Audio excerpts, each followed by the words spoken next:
Mohon maaf kepada salah. Saya menyampaikan mawaidhah yang pertama adalah Hadizatul Habib Abdullah bin Muhammad Abdullah. Bismillahirrahmanirrahim. Assalamualaikum warahmatullahi wabarakatuh. Alhamdulillahirabbil alamin ja'alal qulub 'ala al-asr wal quyub. Asyhadu an la ilaha illallah wahdahu la syarika lah wa asyhadu anna sayyidana Muhammadan abduhu wa rasuluhu as-sayyidul mahbub wa ala alihi wa sahbihi wa man ilaihi rasul.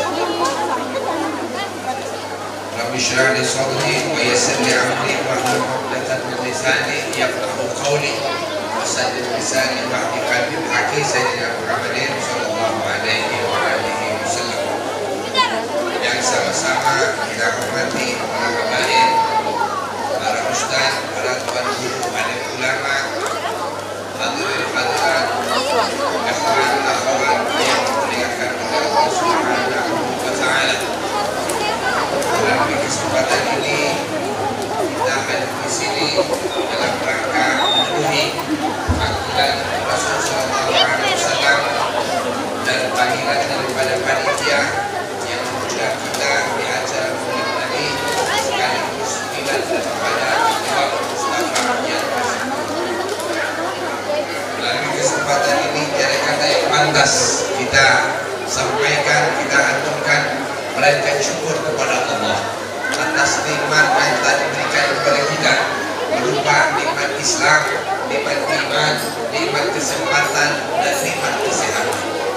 Salawat dan salam senantiasa kita panjatkan kepada junjungan agung Rasulullah Muhammad SAW beserta keluarga, sahabat dan pengikutnya ila yaumil qiyamah.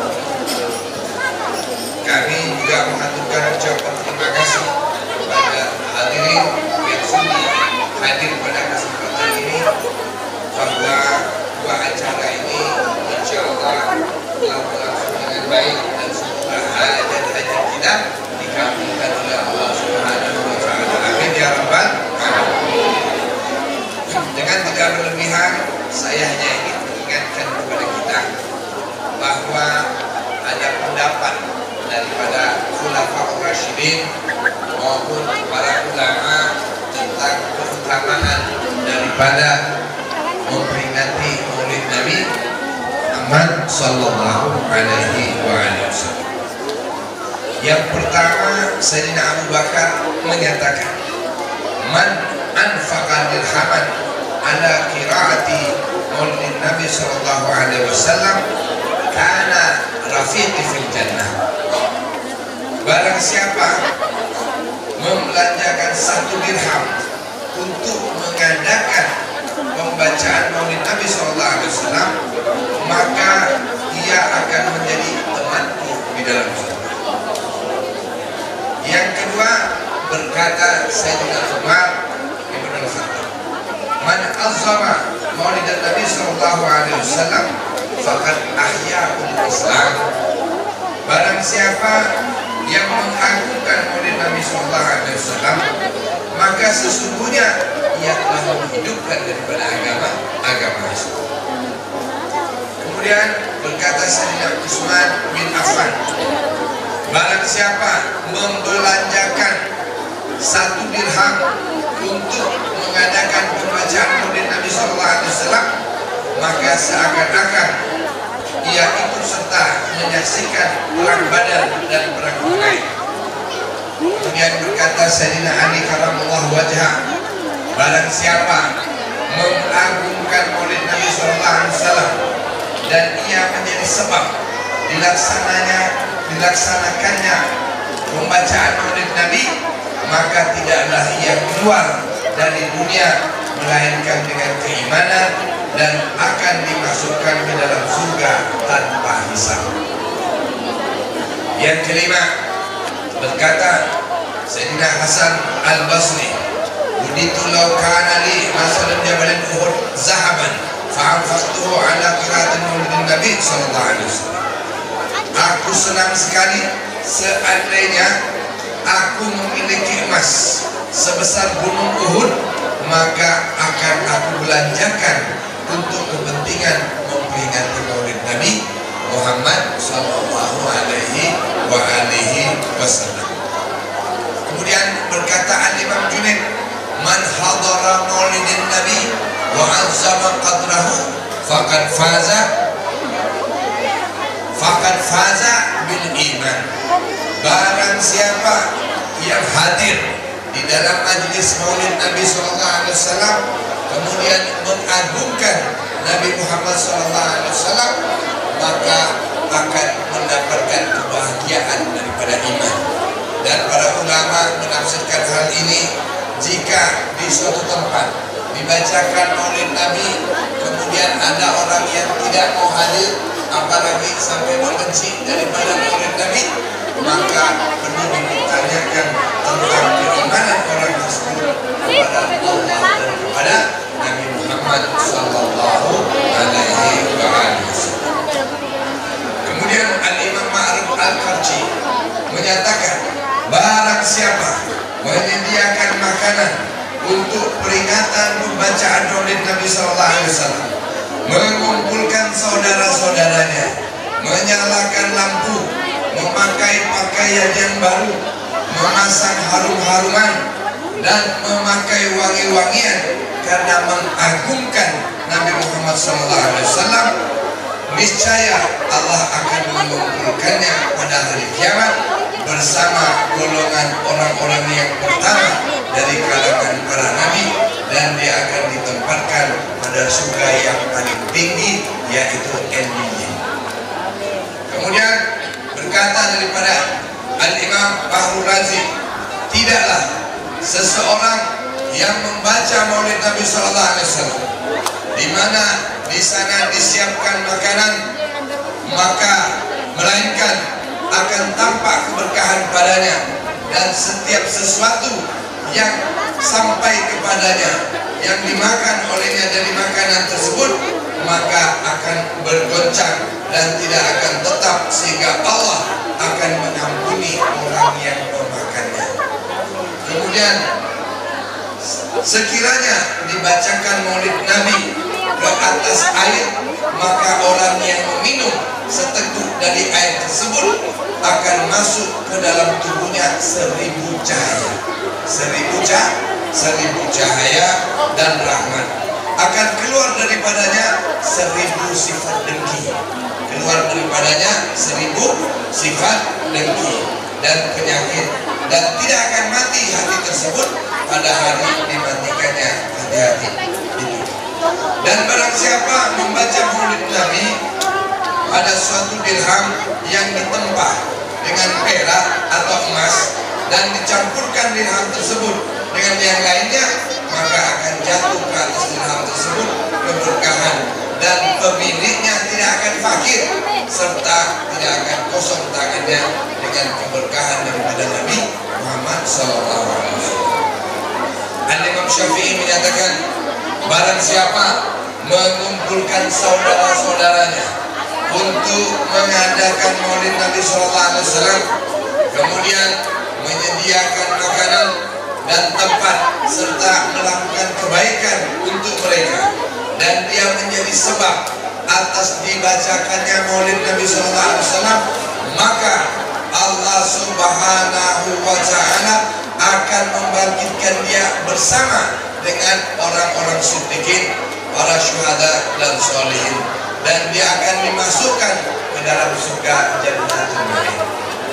Kemudian berkata Al-Imam Suri As-Sakati, barang siapa pergi ke suatu tempat yang dibacakan di dalamnya Maulid Nabi, maka sesungguhnya ia telah pergi kepada taman daripada taman surga, karena tidaklah ia menuju ke tempat tersebut melainkan karena cintanya kepada Nabi Sallallahu Alaihi Wasallam. Sesungguhnya Nabi Sallallahu Alaihi Wasallam bersabda, "Man ahabbani kana ma'i fil jannah." Siapa yang mencintai aku, maka dia akan bersamaku di dalam surga. Yang ke-11, Al-Imam Jalaluddin As-Suyuti menyatakan tidak ada rumah atau masjid dan tempat yang di dalamnya dibacakan maulid Nabi Sallallahu Alaihi Wasallam, melainkan malaikat akan mengelilingi rumah atau masjid atau tempat itu. Mereka akan memintakan ampunan untuk penghuni tempat itu, dan Allah Subhanahu Wa Taala akan melimpahkan rahmat dan keridhaannya kepada mereka semua. Maka daripada itu, ini 11 pendapat ulama, pendapat para sahabat. Siapa lagi kalau mereka yang tidak ikuti? Kata Nabi Sallallahu Alaihi Wasallam, khairul quruni qarni, summan ladina yalunahum, summan ladina yalunahum. Kurun yang terbaik adalah kurun kata Nabi bersama sahabat 100 tahun. Kemudian kurun berikutnya adalah bersama tabi'in, kurun berikutnya tabi'ah wa tabi'in. Maka daripada itu, melalui kesempatan ini kita mengajar bahwa seluruh umat Islam senantiasa sebagaimana disebutkan oleh Al-Habib Umar Al-Haq bin Hafiz di dalam syair daripada Maulid At-Tiaqul Amin yang menyebutkan wa rahmatul maula ta'ammal qawlahu falyafrahu wa'du bihi farhana, bahwa Nabi Muhammad SAW itu adalah rahmat yang diturunkan oleh Allah Subhanahu Wa Taala. Maka dengan kelahiran Nabi SAW, kita disuruh untuk senantiasa bergegas, bersegera menimbulkan rasa cinta, rasa bahagia kepada baginda Nabi Muhammad SAW. Dalam kaitan semacam ini, Bapak dan Ibu, kita sering hadir di dalam majelis maulid Nabi Sallallahu Alaihi Wasallam. Ada satu pertanyaan yang perlu kita sikapi dalam diri. Yang pertama, apakah Nabi butuh kita atau kita butuh Nabi Muhammad Sallallahu Alaihi Wasallam? Ternyata kita yang butuh Nabi Muhammad Sallallahu Alaihi Wasallam. Di mana letak kebutuhan kita kepada Nabi Muhammad? Di mana letak keperluan kita kepada Nabi Sallallahu Alaihi Wasallam? Yang pertama, minta maaf pada saat orang tua kita melakukan jima, maka sang suami menyebutkan asyhadu alla ilaha illallah, sang istri jawab wa asyhadu anna Muhammadar Rasulullah. Kemudian pada saat kita dilahirkan, kita diazankan dan dikamatkan, apa yang dibaca? Di antaranya asyhadu alla ilaha illallah wa asyhadu anna Muhammadar Rasulullah. Kemudian Bapak dan Ibu, kita ini harus senantiasa memahami bahwa kehidupan ini adalah perubahan alam, dari alam masuk ke dalam alam rahim. Ke dalam rahim sekarang kita berada di alam dunia. Sebentar lagi juga kita berada di alam kubur, kemudian masuk kepada alam akhirat. Kata Allah di dalam Quran, minha khalaqnakum wa fiha nu'idukum wa minha nukhrijukum taratan ukhra. Dari tanah engkau aku ciptakan, dari tanah engkau akan dikuburkan, dan dari tanah engkau akan dibangkitkan pada kesempatan yang lain. Kalau tadi baru dua yang saya sebutkan, maka yang ketiganya, kita hadir di muka bumi ini buat apa? Bumi yang diciptakan Allah ini untuk siapa? Allah Ta'ala berfirman di dalam Al-Quran, innal arda yarithuhal ibadiyas salihun.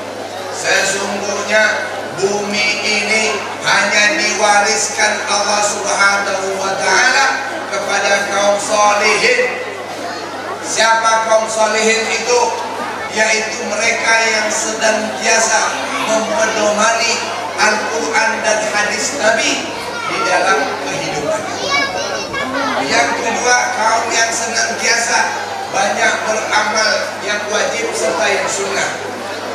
Yang ketiga, senantiasa meningkatkan kegiatan amar ma'ruf nahi munkar. Kemudian untuk apa kaum soleh itu ada di dunia? Kata Allah, inni ja'ilun fil ardi khalifah. Allah Ta'ala jadikan manusia di muka bumi ini sebagai khalifah. Apa arti khalifah? Wakil Allah di muka bumi, wakil Nabi di muka bumi, menjadi ulama, wakil ulama daripada di muka bumi dengan dakwah bil hal dan lain sebagainya. Kemudian apa yang menjadi dasar sehingga hal itu tetap berlaku kepada kita umat Islam? Allah Ta'ala yang memberikan jawabannya. Apa jawabannya? Al-yawma akmaltu lakum dinakum wa atmamtu alaikum ni'mati wa raditu lakumul Islam dinan. Pada hari ini kata Allah, aku sempurnakan agama dan nikmat-nikmatku kepadamu, dan aku reda Islam sebagai agama. Bapak, ibu-ibu, hadirin hadirat yang dimuliakan Allah, tidak bisa kita pungkiri bahwa zaman sekarang ini zaman edan. Orang Islam bisa pindah agama, betul? Orang Islam bisa melecehkan agamanya sendiri, betul tidak? Ada menteri yang berani menyatakan semua agama benar, betul? Ada jenderal yang mengatakan semua agama benar, betul? Itu semua tidak betul. Bapak dan Ibu, kita harus kuatkan akidah kita. Kita harus pahamkan keimanan kita. Allah Subhanahu wa Ta'ala berfirman, amantu billah wa ma unzila ilaina. Berimanlah kepada Allah dan apa yang diturunkan kepada baginda Nabi Muhammad sallallahu alaihi wasallam. Kalau Allah Subhanahu wa Ta'ala berfirman, wa may yabtaghi ghairal islam dinan fala yuqbala minhu wa huwa fil akhirati minal khasirin. Barang siapa yang memilih agama di luar daripada agama Islam, maka agama tersebut ditolak oleh Allah Subhanahu wa Ta'ala, dan amal ibadah yang dilakukannya itu ditolak oleh Allah Subhanahu wa Ta'ala. Maka bapak-bapak dan ibu-ibu jangan terkecoh. Ada orang menyatakan dia akan berbuat baik, dia akan banyak nyumbang buat kita, tidak mungkin Allah tidak mengabulkan dia. Tidak demikian, tidak demikian. Lakum dinukum waliyadin, innama a'maluna wa lakum a'malukum. Bagi kami amal kami, bagi kamu amal kamu. Jadi kalau ada daripada umat kita, petinggi-petinggi kita yang menyatakan sedemikian rupa, maka kalau di dalam hukum akidah itu cenderung riddah. Apa arti riddah? Murtad. Bapak-bapak, saudara-saudara, jangan sekali berdiri ngomong. Ya, harus betul-betul kita pahami dulu.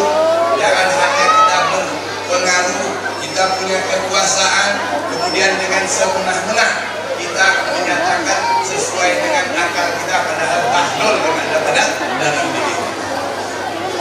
Dalam kaitan ini, Bapak dan Ibu, Nabi SAW menegaskan di dalam hadis, la yasma'u bi ahadin min hadhil ummah Yahudi aw Nasrani summa yamutu wa lam yu'min billadhi ursiltu bihi illa kana min ashabin nar.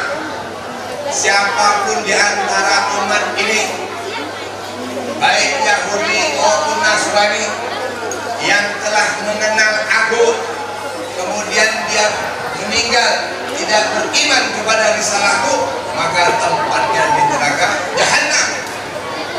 Jadi bapak-bapak, ibu-ibu yang berbahagia, kenapa hal ini menjadi penting?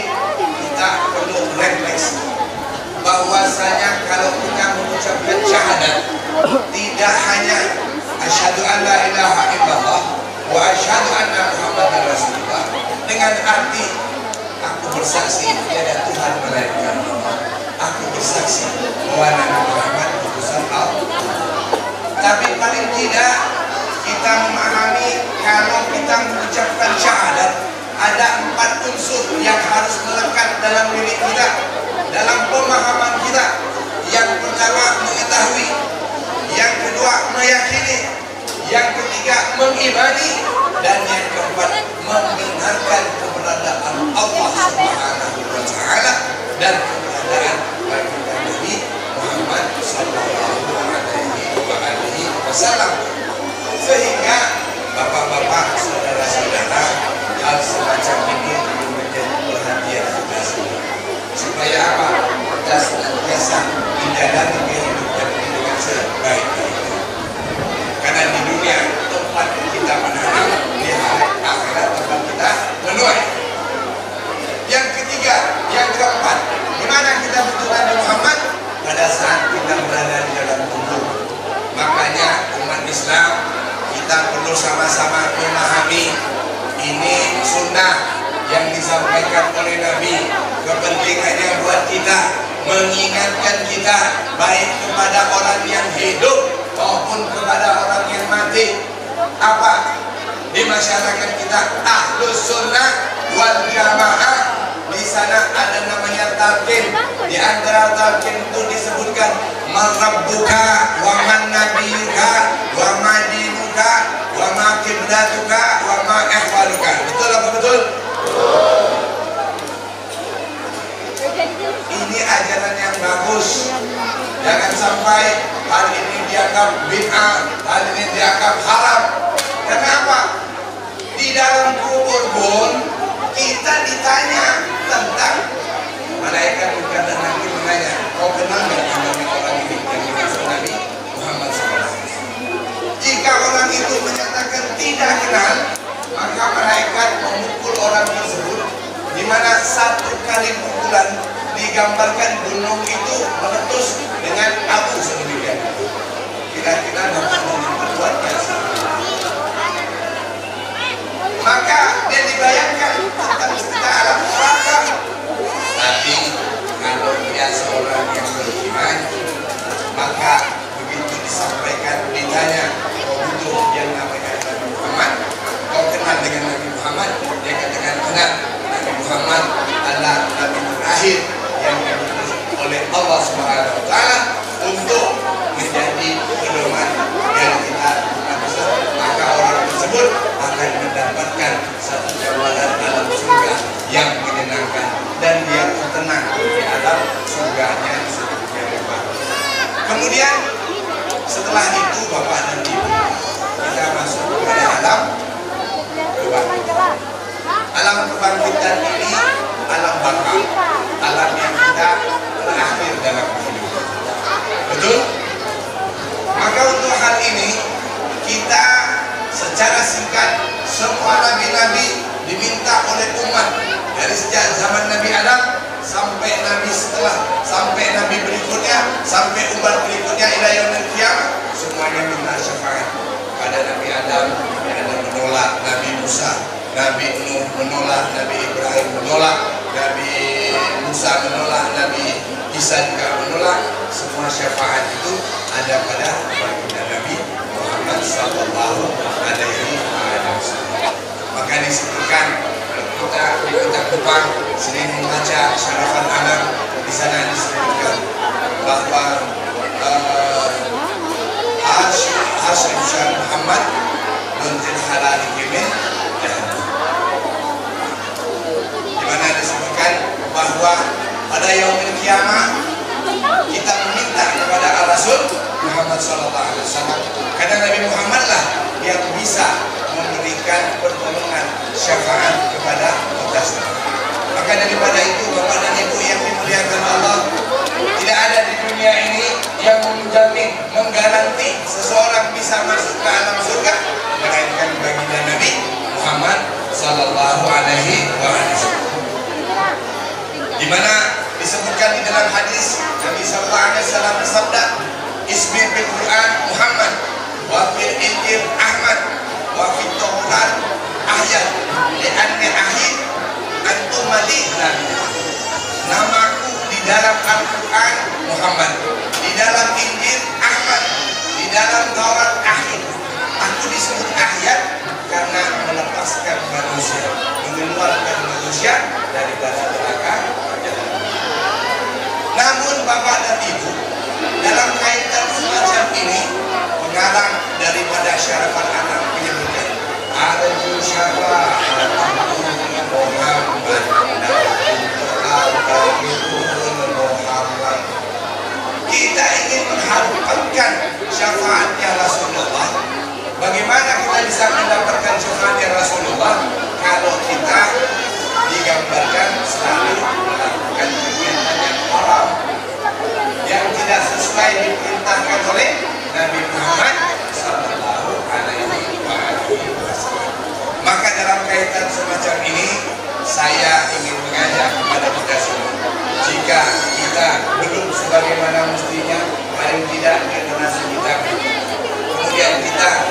setiap acara maulid kita hadir. Untuk apa kita hadir?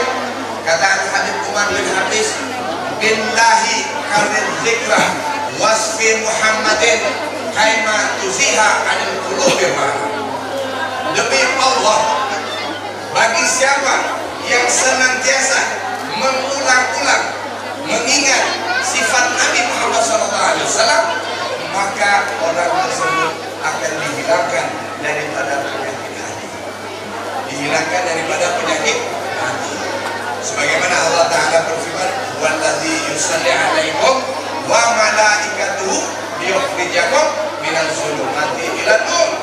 Siapa yang berselawat kepada Nabi Muhammad, siapa yang senantiasa dekat kepada Nabi Muhammad, mengenang Nabi Muhammad SAW, maka orang tersebut akan mendapatkan cahaya di dalam hatinya. Malaikat memintakan kepada Allah agar dosanya diampunkan dan diberikan hidayah hatinya menuju dari alam kegelapan kepada alam yang terang. Terakhir kepada kita membaca selawat dan sebagainya, kata ulama kepentingannya buat apa? Ini yang harus kita mudah-mudahan kita mendapatkannya. Birokya Muhammadin futihat anfusul iman, yaitu orang dapat melihat wajah daripada Nabi Muhammad SAW. Itulah yang merupakan kebahagiaan daripada kita sebagai hamba, karena semuanya itu apapun yang kita lakukan hanya kembali kepada asyhadu anna la ilaha illallah wa asyhadu anna Muhammadar Rasulullah. Sebagaimana hadis Muslim menyebutkan, untuk kanzan tafiyah fa'abaltu an u'rafa fa'abaltu khalqa kami arafuni. Kata Allah, aku ini suatu kebenaran yang tersembunyi dan tidak dikenal. Oleh sebab itu aku jadikan makhluk. Siapa makhluknya? Sayyidina Muhammad sallallahu alaihi wasallam. Mudah-mudahan dengan kegiatan maulid yang kita adakan ini, kita senantiasa membuat pertautan jiwa kita dengan Nabi Muhammad sallallahu alaihi wasallam, dan semua hajat-hajat kita melalui maulid Nabi ini kita diberikan petunjuk, kita disampaikan hajat-hajat kita, diberikan keselamatan dan